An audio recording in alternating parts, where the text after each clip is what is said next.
Assalamualaikum warahmatullahi wabarakatuh, Sampurasun warga Jawa Barat. Dalam kesempatan ini saya ingin menerangkan prosedur tes masif COVID-19. Dirubah ya, nggak pakai kata massal, tes masif. Jadi jumlahnya banyak tapi terbatas kepada yang prioritas. Nah, tes masif COVID-19 ini tujuannya bukan untuk ngetes semua orang. Ya, sekali lagi bukan untuk mengetes semua warga. Tujuannya adalah mencari peta persebaran COVID-19 dari mereka-mereka yang dicurigai dan radius ya mereka di mana. Kedua, memutus mata rantai persebaran yang sekarang kita duga ada di Jawa Barat. Tiga, tadi tidak untuk semua orang. Keempatnya adalah setelah itu ketahuan ada tindakan lanjutan medis. Jadi ini kira-kira ya. Jadi bukan semuanya, bukan sifatnya sensus dan lain sebagainya. Kalau kita lihat peta Jawa Barat, dari 59 hari ini yang mayoritas ada di Bodebek ya, menandakan pengetesan akan lebih banyak di zona Bogor-Bogor, Depok, Bekasi-Bekasi. Kemudian masih berikut paling banyak di Bandung Raya sesuai jumlah positif COVID-nya, yaitu Kota Bandung, Kabupaten Bandung, KBB, Cimahi, Sumedang, dan seterusnya.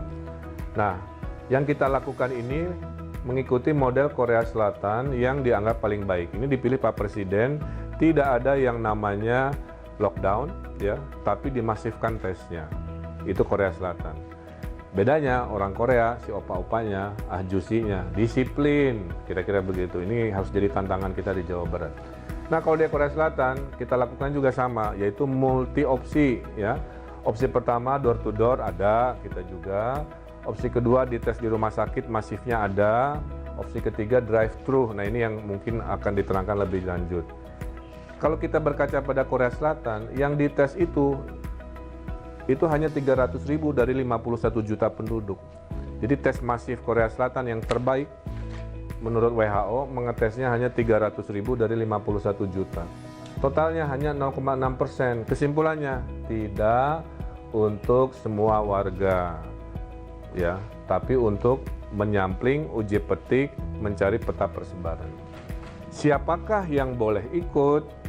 Ada 3 kriteria, A, B, C. A, yang resiko paling tinggi siapa? Orang dalam pemantauan ODP yang baru pulang dari luar negeri, ya, yang dicurigai punya persebaran di situ. Kedua, di zona A, di kriteria A ini adalah pasien-pasien, ya. Pasien ini nanti dites keluarganya juga, tetangga di kompleknya juga, kemudian teman-temannya juga, ya. Kemudian tenaga kesehatan yang sedang berjuang di depan untuk urusan penanganan COVID, ya. Nah, ini akan dites menggunakan door to door dan di rumah sakit. Jadi ini nggak drive thru.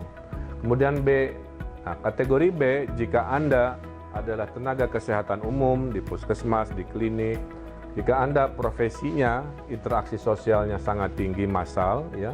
Misalkan Babinsa bertemu warga banyak, Babin Kaptimas Polri bertemu warga banyak, kemudian pedagang pasar tradisional yang interaksinya banyak, para ulama yang interaksi bersama warganya banyak dan umatnya, para pejabat publik yang berinteraksi dengan warganya banyak, petugas bandara yang bertemu dengan orang banyak, imigrasi. Inilah masuk kategori B yang akan menggunakan drive-thru.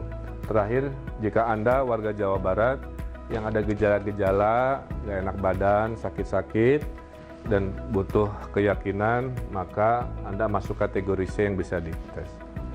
A, door to door cek rumah sakit, ya diceknya. B dan C tadi kategorinya drive thru. Drive thru juga nggak boleh datang sendiri.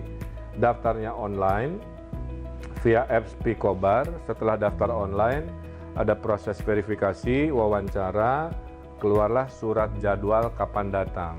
Maka yang drive-thru ini datangnya tunggu surat panggilan, apakah Selasa jam 9, apakah hari Rabu jam 1, dan lain sebagainya.